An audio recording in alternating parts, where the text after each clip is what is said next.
Good evening students வந்து பார்த்தீங்கன்னா எல்லாருக்கும் ஒரு பெரிய ஸ்பெஷலான ஒரு குட் ஈவினிங்ப்பா. இனிய மாலை வணக்கம். ஓகேங்களா?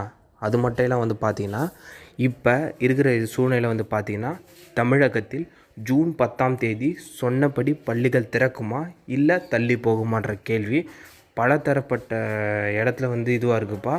ஸோ இப்போ இருக்கிற சூழ்நிலை தள்ளி போகுமா இல்லை பள்ளிகள் திறக்குமான்றது தான் ஒரு பெரிய கேள்விக்குறியாக இருக்குது.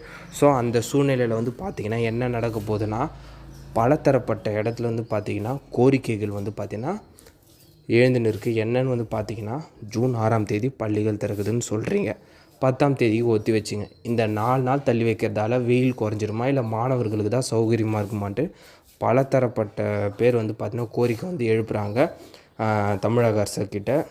ஸோ வந்து அவங்க கேட்குறது நியாயம் தான். ஏன்னா வந்து பார்த்திங்கன்னா வெறும் 2 நாள் 3 நாள் வந்து தள்ளி வைக்கிறதால டெம்பரேச்சர் ஒன்றும் குறைய போகிறது கிடையாது. அது எல்லாேருக்கும் தெரிஞ்ச விஷயந்தான். இதை விட கம்மி டெம்பரேச்சர் அந்த போன வருஷமே தள்ளி வச்சாங்க, வெயில் தாக்கம் சரியில்லைன்னு. ஸோ இப்போ மோசமாக இருக்கிற சூழ்நிலை சுமார் மாலை வரைக்கும் கடுமையான வெயில் கொளுத்துதுப்பா. மாணவர்கள் வந்து பார்த்திங்கன்னா காலை போனாங்கன்னா மாலை வரைக்கும் படிக்கிறாங்க. காலையில் ஆரம்பிக்கிற டெம்பரேச்சர் சாயந்தரம் வரைக்கும் கடுமையாக இருக்குது. ஸோ இந்த மாதிரி வேலையில் மாணவர்களால் இந்த டெம்பரேச்சர் தாங்க முடியுமா இல்லை படிப்பில் கவனம் செலுத்தி படிக்க முடியுமான்றது ஒரு பெரிய கேள்விக்குறி. அதுவும் அரசு பள்ளியில் படிக்கிற மாணவர்களுக்கு அடிப்படையான வசதிகள் வந்து பெரும்பாலான இடத்துல ரொம்ப கம்மியாகவே இருக்குது. ஸோ இதனால் வந்து பார்த்திங்கன்னா கல்வி வந்து கண்டிப்பாக பாதிக்கும்ப்பா. ஹெல்த்து நல்லா இருந்தால் தானே படிக்க முடியும். ஸோ இந்த மாதிரி பலதரப்பட்ட கோரிக்கைகள் வந்து எழுந்திருக்கு.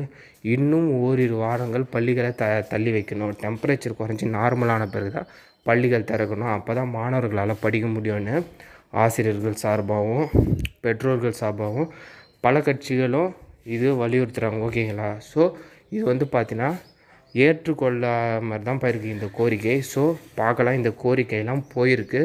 ஸோ இதற்கு பதிலாக வந்து பார்த்திங்கன்னா இன்னும் 2 to 3 டேஸில் பள்ளிகள் திறப்பு தள்ளி போகுமான்ற அறிவிப்பு கண்டிப்பாக முதலமைச்சர் சைட்லேயோ இல்லை பள்ளி கல்வித்துறை சைடில் இருந்தால் கண்டிப்பாக வரும். யாருமே பயப்படாதீங்க. சிலருக்கு போர் அடிக்கலாம் வீட்டில் இருக்குது, ஆனால் இப்போ இருக்கிற டெம்பரேச்சருக்கு கண்டிப்பாக போய் ஆக்டிவாக படிக்க முடியாது. ஓகேங்களா? எவ்வளோ நேரம் ஆக்டிவாக படிப்பீங்க? ஒரு நாள் 2 நாள்லேயே உங்களுக்கு போர் அடிச்சிடும், ஏன்டா போனோன்னு. ஸோ அதுதான் நானும் சொல்ல வர்றது.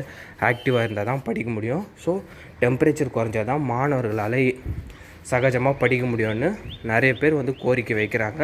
பார்க்கலாம் இதை கருத்தில் கொண்டு தள்ளி வைக்கிறாங்களான்னு. ஏன்னா வானிலை ஆய்வுமே தெளிவாக சொல்லிட்டாங்க, இந்த டெம்பரேச்சர் வந்து சடனாக குறையாது, இன்னும் ஓரிரு வாரங்கள், இன்னும் கொஞ்சம் வாரம் டைம் எடுத்துக்கோன்னு. ஸோ அது பிரகாரம் பார்த்தா கண்டிப்பாக இன்னும் ஒரு வாரமோ இல்லை ஒரு 10 நாளோ ஒத்தி வைக்க வாய்ப்பு மிக மிக அதிகமாக இருக்குது. பார்க்கலாம், அதுக்கான அனௌன்ஸ்மெண்ட்டு இன்னும் கொஞ்ச நாளில் வெளியிட்டுருவாங்க. ஓகேங்களா? யாரும் வரி பண்ணிக்காதீங்க. மறக்காமல் இந்த அப்டேட்டை உங்கள் ஃப்ரெண்ட்ஸ் அண்ட் ஸ்டூடெண்ட்ஸ்க்கு ஷேர் பண்ணிடுங்க.